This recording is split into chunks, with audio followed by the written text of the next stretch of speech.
Well, good morning. Thanks for being here, making sure my microphone is on. Hey, if you are here for the first time, we're so glad that you stepped out. I know sometimes it's hard to step into a newer place, so thanks for doing that. If you're joining us online, we're grateful too that you're with us. Now, when I went to seminary, they said you always need to answer the question that's on people's mind, otherwise they'll be distracted in the sermon. So I know the question that you've been thinking about. Those of you that saw our student pastor, Nate Godsell, and me, you're wondering, did we plan to wear the same color shirts? No, we did not. We are just so in tune. We did that. Is that not true, Nate? We didn't plan this? No, sir. So there. So now I feel like I'd answered your question. You can pay attention better in the sermon. I've never been seasick, but I've talked to people who have. And they said it's miserable, because you're out in the boat and you're not feeling well. In fact, you may even be throwing up. And what you need is stability, but you can't find a place that's stable. Is that not a little bit of a picture of life sometimes? I mean, circumstances are just driving us. They're pushing, and we're looking for stability. Can't find it. Doesn't seem to be had. Well, this morning, I want us to think about this. Where can we find stability when life is unstable? That's what we're going to ask today.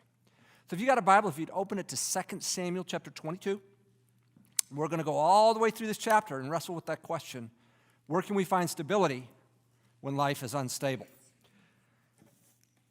This psalm is, this 2 Samuel 22 is a minor variation of Psalm 18. You'll find it there, a couple things different. But we are coming to the end of our study of 1 and 2 Samuel. Now, some of you won't admit it, but you thought, this series is never going to end. Well, it is. It's going to end in 2 weeks. It is going to end in 2 weeks, people. And then after that, we'll be looking at some Psalms throughout the summer. But this has been a study of Israel's transition from a loose federation of states to a monarchy. And at the heart of the issue has been reliance. The people were self-reliant. They wanted a king so they could be secure like the other nations. And God said, that's a bad idea. What you need is me. They kept calling for kings. They got one. His first name was Saul. He didn't do well, didn't obey God. And so God raised up another king. His name was David. And we've followed David's life through. It's many of the ways they've lived the favor of God. David made a couple critical mistakes and has suffered the consequences for that. And now we're looking at 4 chapters, 21, 22, 23, and 24. So we're in the second of those they're just a bookend, kind of helping us understand David's rule as king and his life. These are not chronological, as you'll see. This looks back into David's life. And with that introduction, let me read verse 1. It says, And David spoke the words of this song to the Lord in the day that the Lord delivered him from the hand of all his enemies and from the hand of Saul. So I alluded to this. Saul was the first king. 2 times he flat disobeyed God, and God said, I'm moving on. And so God had the prophet Samuel anoint David to be the next king. Now, I don't know if Saul knew about that anointing, but he knew of David's growing popularity, and it was a threat to him. So he brought all the forces of Israel to hunt David down with the idea of ending his life. And depending how you look at things, it certainly lasted 10 years. It may have been as long as 13 years. And in that time, I can't help but think David thought, this is never going to end. I am not going to be king. This guy, this thing goes on and on and on, and there is no end to it. And I say that to ask you, do you have stuff in your life that goes on and on and on, and you think there's no end? So what am I talking about? I'm talking about a health issue. I'm talking about a relationship, a spouse, a parent, a child, a coworker that just, you try and fix this thing and it blows up. I'm talking about the finances at the end of every month for you. It is just paying this bill and not that. It just goes on and on and on. Well, I think 1 and 2 Samuel, one of the messages that is in there is that God provides for his people. If you'll remember, we started this book, there was a woman who was infertile. Her name was Hannah. And she asked for a son and said, if you give me a son, I'll dedicate him to you. And God gave that son, and his name was Samuel, and he was the prophet that led Israel for years. And at the beginning of 1 Samuel, Hannah wrote a song of praise that God provided for her. Well, this is the other bookend. David saying, God has provided for me. Now, I got to tell you, as I preach this, if I'm not preaching you, I'm preaching myself. I'm one of these people who worries about every contingency, and things can go on and on and on and on for me. So let me just take a snapshot from the life of North Pointe. We launched in 2005, but we announced it at Lincoln Brien. We were church planted on Lincoln Brien in 2004, and it was Dick LeBlanc and me who would be the pastors who would lead out of North Pointe. And Dick, before he was the administrative pastor at Lincoln Brien, before that he was the director of state land for the state of Nebraska. So this is a great guy to find a piece of property for. We're going to need that. We'll do this. We'll knock that hummer out. I can't tell you how many, starting in 2004, how many places Dick and I looked at, and how many ideas he put forth that got shot down. And it's just kind of like, this seems like it's going on and on and on. And indeed, it was 5 years till we bought property, and then 6 until we moved in. In that, we wondered, but God showed himself faithful. So David is reflecting back on those experiences, and here's what he says, starting in verse 2. He said, "The Lord is my rock and my fortress and my deliverer, my God, my rock in whom I take refuge, my shield, the horn of my salvation, my stronghold, my refuge, my Savior. You saved me from violence. I called upon the Lord who is worthy to be praised, and I am saved from my enemies." Rock, fortress, deliverer, refuge, shield, salvation. Remember, we're talking about a poem here. So repeating ideas to say what? God is a place of stability. Remember, you're in a swift current, and you get on a rock, and that rock's big and it's strong, and you stand there and you're okay. You're being pursued by the enemy, and you get to the stronghold. You're protected from them and all their weapons and all their stuff. You're behind the wall. David's saying, here's what I found in the chaos of life, in the chaos of that chase. God has been a place of stability for me. Are you finding him to be a place of stability for you? Am I finding him to be a place of stability for me? So David talks a little bit poetically about what was going on. The waves of death, he says, they said they encompassed me. The torrents of destruction overwhelmed me. Think about being on a fast river. I've done some whitewater stuff and, this and that, but there's class 5 rapids that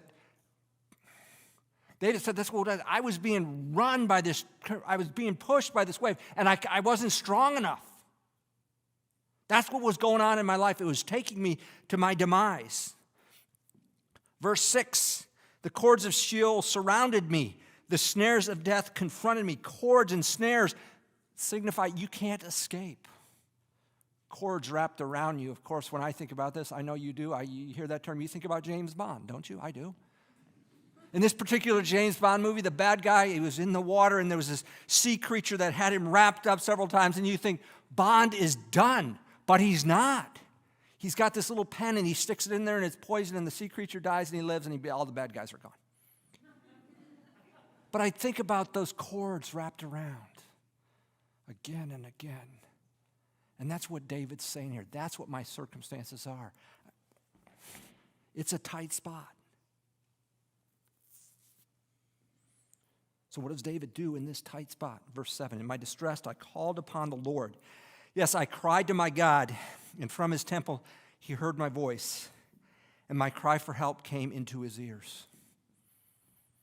Let me ask you, when you get in trouble, is your reflex to cry out to God? I'm talking cancer. I'm talking there's been an auto accident. I'm talking you've been downsized. I've been talking it's the end of the month. Which people say you're in that conflict. Do you call out to God? Let me tell you that I hope the answer is yes. Because even if you're mad, even if you're frustrated, God, you're not answering, that means you still believe he's there. He is. Do you believe he still hears you? David does. Even though it's been 10 to 13 years that he's in the midst of, David's still crying out. So how does God respond to David's cry? Verses 8 through 11.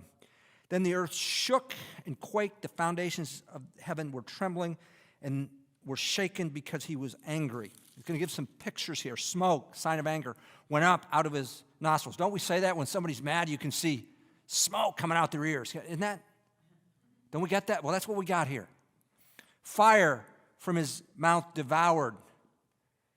A fire goes through. We're in a neighborhood where somebody apparently left a kitchen stove eye on, and though the exterior wasn't destroyed, the interior was, to the tune of $100,000. Went through that house. And we've seen the restoration agency outside, and there's a big dumpster in the driveway, throwing stuff away. That's what fire does. It devours. Here comes this God. Coals were kindled. He bowed down the heavens also and came down with thick darkness under his feet. Darkness is symbolic of fear and judgment. He rode on a cherub and flew. He appeared on the wings of the wind. I mean, he comes with blinding speed, fast before you know it, it's on you. So before, as a pastor, Hope and I worked in campus ministry, and we were in Chile, and we had a summer project. Some students from the University of Colorado came down, and many of them were Spanish majors. And they couldn't wait to go on campus to speak with the Chileans. And you know what those native Spanish speakers did? They spoke too what? No, not English. They spoke their Spanish too what? Too fast.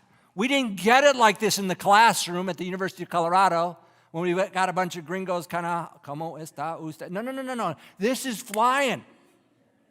And they can't grasp it. It's going past them. That's what, God is coming so fast.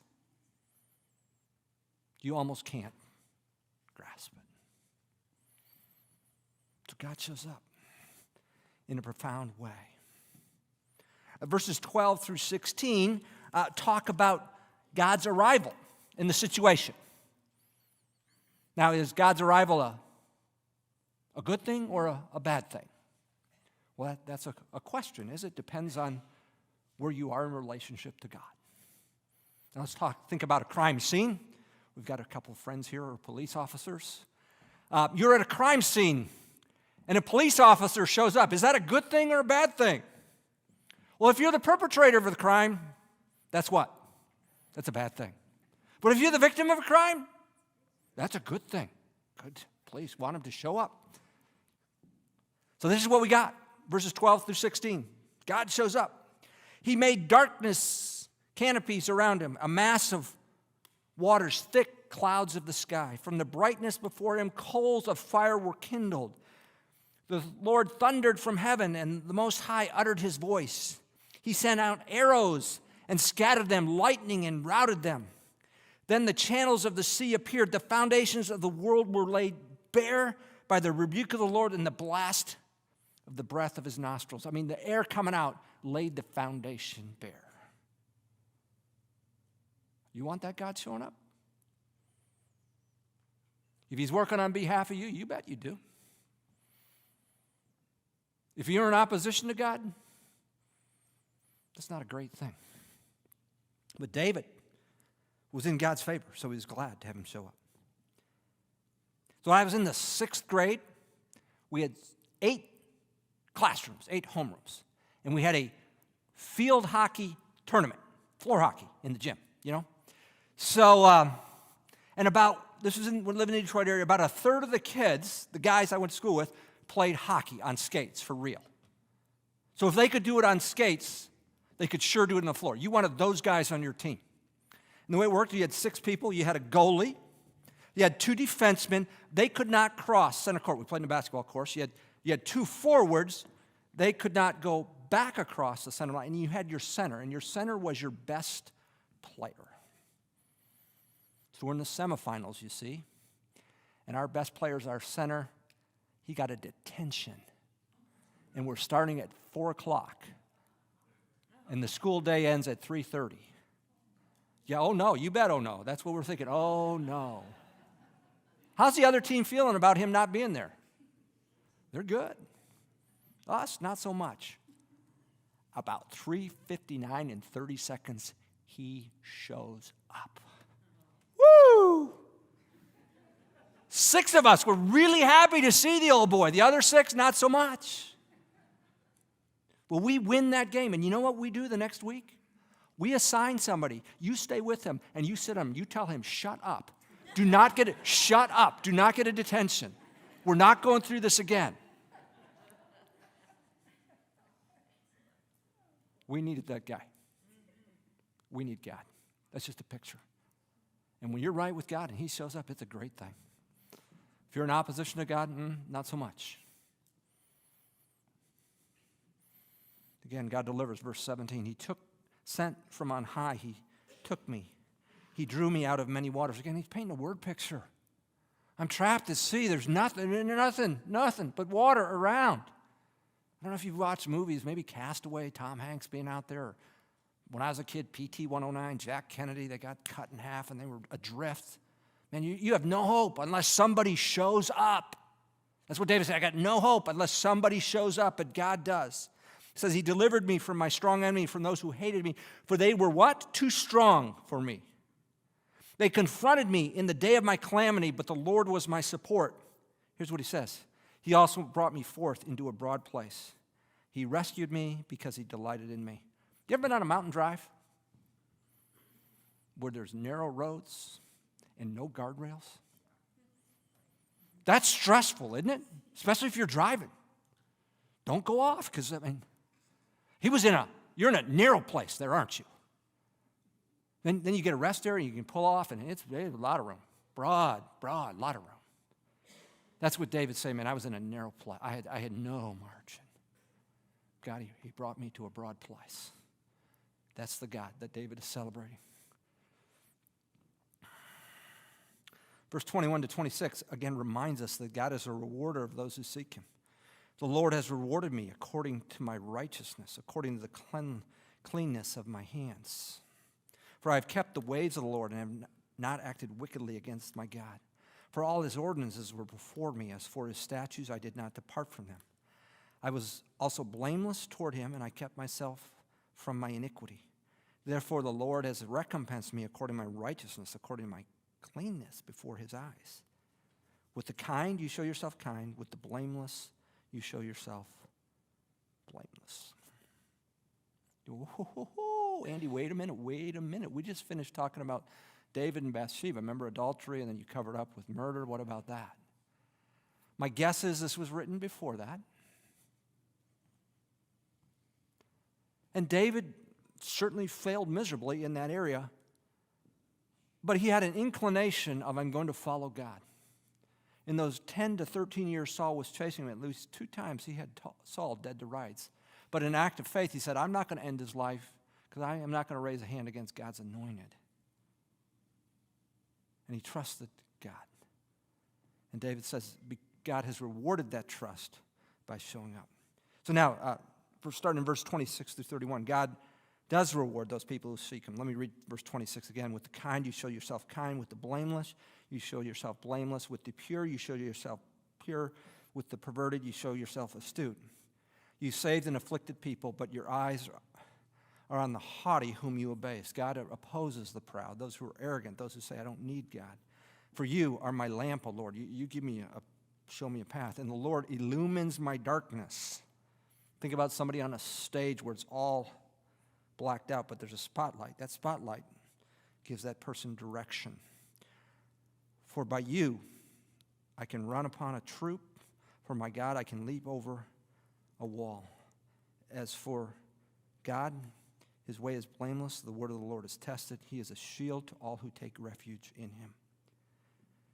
So then this leads David to a couple of rhetorical questions in verse 32. For who is God besides the Lord? And who is a rock besides our God? And there is no one. That's the point of those questions. There is no one like God. So in your instability, may I tell you, there's no one like God. There's no one like him. Verses 33 to 35, David speaks specifically about God's help. God is my strong fortress. He sets the blameless in his way. He makes my feet like hinds' feet. You can get someplace that you can't otherwise go. God enabled David to a place of safety. So I went to elementary school when there were still jungle gyms out there, okay? And we would play tag at recess. And I was scared of heights. So do you know what would happen when I would get it? Do you know what all the other students would do? Go to the top of the jungle gym. And they don't have to worry about a thing because I'm not coming up there. That's what David's saying. God has given me supernatural ability to be places where people can't get me. He trains my hands for battle so my arms can bend a bow of bronze. So David praises God, verses 36 and 37. You also have given me the shield of your salvation, and your help makes me great. You enlarge my steps under me, and my feet have not slipped. Tells us more of his victories, verses 38 and 39. I pursued my enemies and destroyed them, and I did not turn back until they were consumed. And I have devoured them and shattered them so that they did not rise, and they fell under my feet. Why does David have these victories? Verses 40 to 42. For you have girded me with strength for battle. You have subdued under me those who rose up against me. You have also made my enemies turn their backs to me, and I destroyed those who hated me. They looked, but there was none to save, even to the Lord, but he did not answer them. And in a final statement, David says, verse 43, then I pulverized them as the dust of the earth. I crushed and stamped them as the mire of the streets. Again, he recounts what God's done for him, verses 44 to 46. You also delivered me from the contentions of my people. You have kept me as a head of the nations, and people whom I have not known serve me. This is talking about Israel's kingdom expanding. For foreigners pretend obedience to me. As soon as they hear, they obey me. Foreigners lose heart and come trembling out of their fortresses. God, because you're with me, this is what is going on. And in verses 47 through 51, he goes on to exalt God.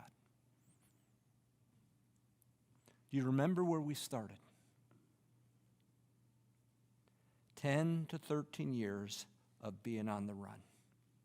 David's drawing on this experience. And I'm sure there were many times he thought, I'm done. The king of Israel has all the resources at his fingertips, and it's only a matter of time. Yet God had anointed him to be king. Where did David find stability in that? He found stability in God. So we ask this question, where can we find stability when life is unstable? Here.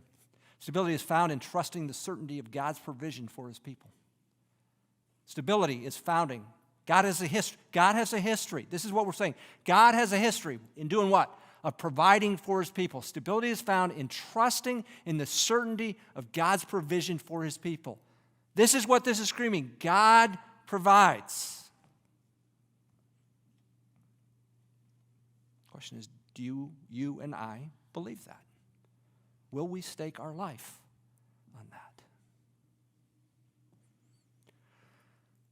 You know, Jesus, when he was on earth, often used the Old Testament scriptures to point to himself.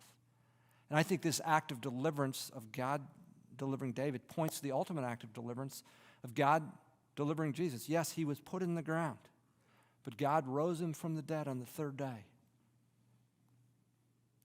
signifying victory over death and forgiveness for our sin. And so that is the Father to whom we look. In verse 21, David talked about his righteousness. I want to tell you that it's not our righteousness that brings us before God, but it's the righteousness of Jesus that brings us before God and allows us to come into his presence. Now, if this is just a sermon that we check off, I think we've missed the point. Starting July 2nd, we're going to work our way through Labor Day looking at various psalms. The psalms are songs of praise. They're poems of people expressing to God. We want to take some time to do that, but I want us to start today. I don't want us to blow through this. I want us to stop and think. And I want to ask first, what is your place of instability? What is your place where you think, man, is it a relationship? Is it a health issue? Is it a job? Is it end of the month finance? What is it that is causing you instability? Because I think this was written for you and for me, by the way. I struggle. I want to cover every contingency. I need what David has to say in the Psalms. For a minute, as you think of that place of instability, I want to ask you, verses 2 through 4 Say that God is a rock, a refuge, and a stronghold, a place of stability. Will you take a minute to reflect on what is going on and ask this question? Do you find God to be a stability, a place of stability in your uncertainty? Would you reflect on that?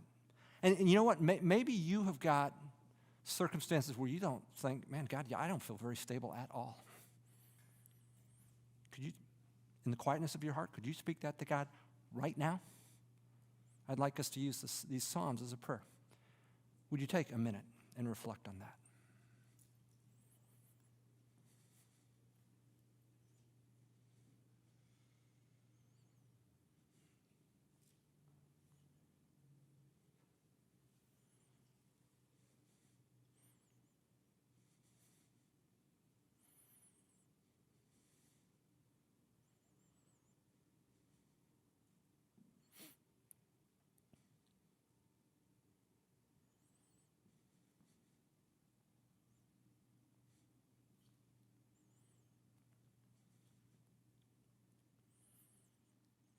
In verses 5 and 6, David told God how he really felt. God, I feel like there's waves. There's torrents. Remember that's pushing me, and they're too strong for me. Remember there were cords and snares that I couldn't escape from? Do you feel that way about your circumstances? Do you feel that way about your instability? Would you take a minute and voice that to God?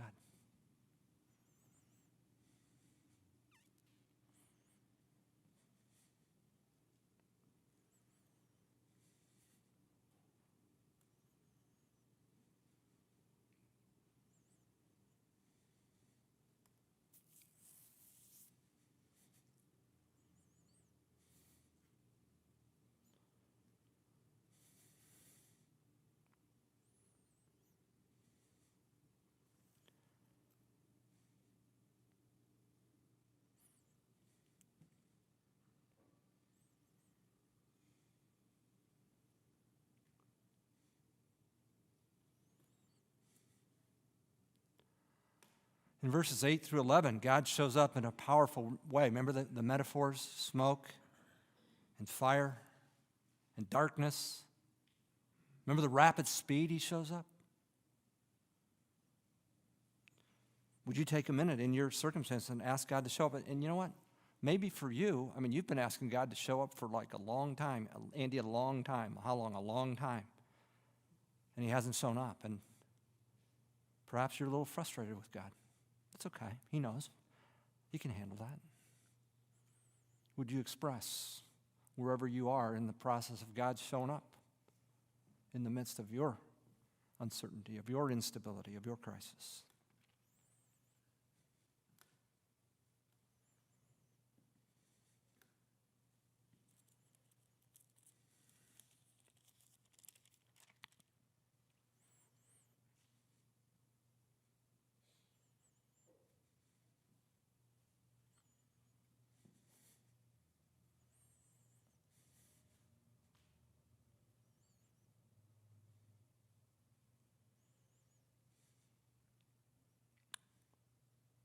Lastly, let me just read of David's experience of God's provision, verses 17 through 20. I'll read it one more time.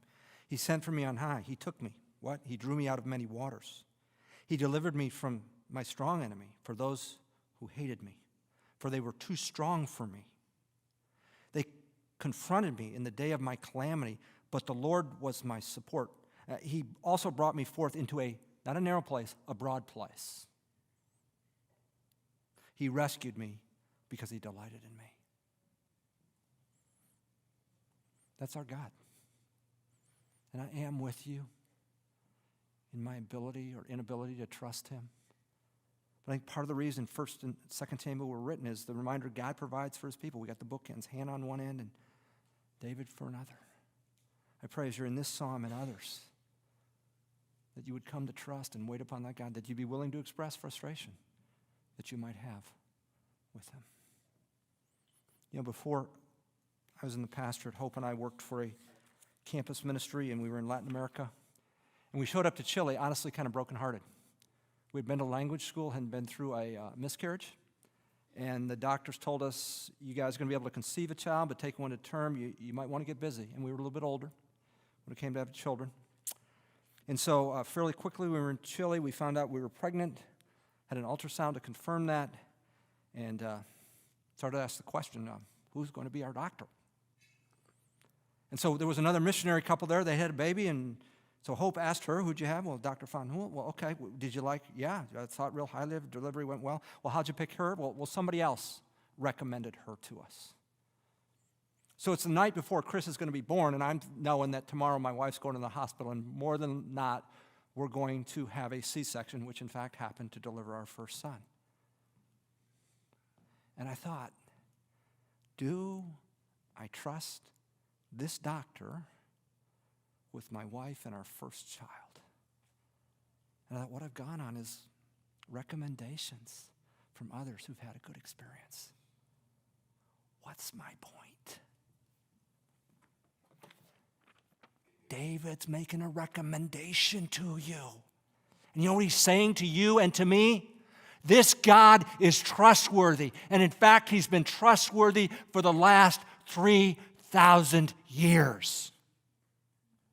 In your Christ, I understand maybe it's not going the way you want, maybe God's not coming through, but David is crying out, let me tell you about my experience. He's trustworthy. And in a world where, man, we're seasick and we're trying to find stability, David said, I found him to be a refuge. And David didn't get a snap answer. It was 10 to 13 years with this nutcase, with all the resources, Israel chasing him around. But he found him to be faithful. And God is using his words to call you and to call me. Trust me. Trust me. I'm worthy of your trust. When we can't find stability, we go to this one who showed himself to be faithful and stable for the last 3,000 years.